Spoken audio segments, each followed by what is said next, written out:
பிரியமானவர்களே, இயேசு கிறிஸ்துவின் இணையற்ற நாமத்தில் உங்களை வாழ்த்துகிறேன். இந்த மன்னா டுடே டெய்லி பாட்காஸ்டை கேட்கிற உங்கள் ஒவ்வொருவரையும் கர்த்தர் தாமே ஆசீர்வதிப்பாராக. சங்கீதம் 89:7 இவ்வாறாக கூறுகிறது: தேவன் பரிசுத்தவான்களுடைய ஆலோசனை சபையில் மிகவும் பயப்படத்தக்கவர், தம்மை சூழ்ந்திருக்கிற அனைவராலும் அஞ்சப்படத்தக்கவர் என்பதாக. பயப்படத்தக்கவரும் அஞ்சப்படத்தக்கவரும், எ காட் கிரேட்லி ஃபியர்ட் அண்ட் ரெவர்ட் என்ற தலைப்பின் கீழ் இன்றைய மன்னாவை தியானிக்கப் போகிறோம். அரசியல்வாதிகளுக்கோ உலகத் தலைவர்களுக்கோ எந்த ஒரு கூடுகையாக இருந்தாலும் அவர்கள் கடைசியாகத்தான் வருவார்கள். எல்லாருடைய எதிர்பார்ப்பும் கூடும்போது தங்களை காண்பித்து கொள்ள தாமதமாக வருவார்கள். இப்படித்தான் ஒரு அலுவலகத்தில் வேலை செய்த தேவ பிள்ளைக்கும் அவருடைய மேலதிகாரிக்கும் ஒரு சந்திப்பு, அதாவது மீட்டிங் திட்டமிடப்பட்டிருந்தது. அந்த தேவ பிள்ளை மற்றொரு வேலை காரணத்து நிமித்தம் அந்த மீட்டிங்குக்கு 2 நிமிடங்கள் தான் தாமதமாக கடந்து சென்றார். அந்த மேல் அதிகாரிக்கு வந்தது பாருங்கள் கோபம். உடனே அவருக்கு கீழ்ப்பணிபுரியும் தேவ பிள்ளைக்கு எச்சரிக்கை கடிதத்தை கொடுத்து விட்டார். ஆனால் நம்முடைய தேவன் முற்றிலும் மாறுபட்டவர். அவர் எங்கே 2 3 பேர் அவருடைய நாமத்தில் கூடியிருக்கிறார்களோ அவர்கள் நடுவில் இருக்கிறவர்.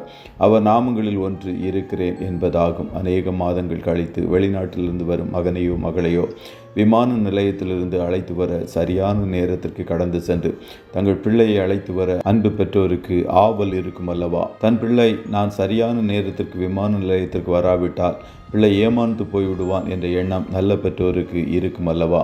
அதுபோல தான் நம்முடைய ஆண்டவர் பரிசுத்தவான்களுடைய ஆலோசனை சபையில் அவர் வர வேண்டும் என்று ஆவலாயிருக்கிறவர். அவருடைய ஜனங்களுடைய கூடுகையை தவிர்த்து விடாமல் இருக்கும்படி மிகவும் கவனமாயிருக்கிறவர்.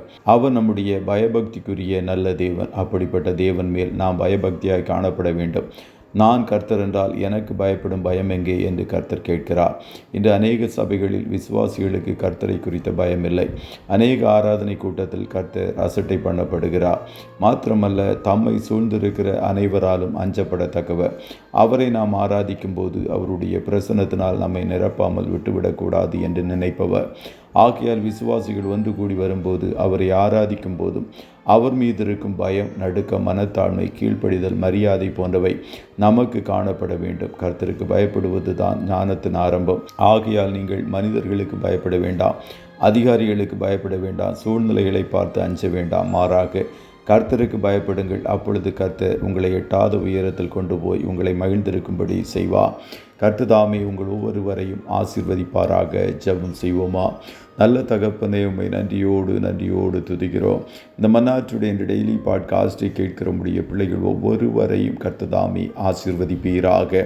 ஆண்டவரே, நீர் மிகவும் பயப்படத்தக்கவர், நீர் கனத்திற்குரிய மகிமையான தேவன் என்ற ஒரு உணர்வோடு நாங்கள் உம்மை அண்டிக்கொள்ள, உம்மை சேவிக்க எங்கள் ஒவ்வொருவருக்கும் உம்மை குறித்த ஒரு பயத்தை எங்கள் இருதயங்களில் கர்த்தர் நீர் தருவீராக என்று சொல்லி ஜெபிக்கிறோம். ஆபிரகாமை குறித்து நீ இப்போது கர்த்தருக்கு பயப்படுகிறவன் என்று நல்ல சாட்சியை கொடுத்தது போல எங்கள் ஒவ்வொருவருக்கும் அப்படிப்பட்ட ஒரு நல்ல சாட்சியை தரும்படிக்காக உமக்கு பயந்த ஜீவியம் செய்ய உதவி செய்யும். இன்றைய தினம் உம்முடைய பிள்ளைகள் கையிடுகிற வேலைகளை ஆசீர்வதியும். போக்கிலும் வரத்திலும் உடனிரும். காரிய சித்தியை கட்டளையிடும். தடைகளை எல்லாம் கத்து நீக்கி போடுவீராக.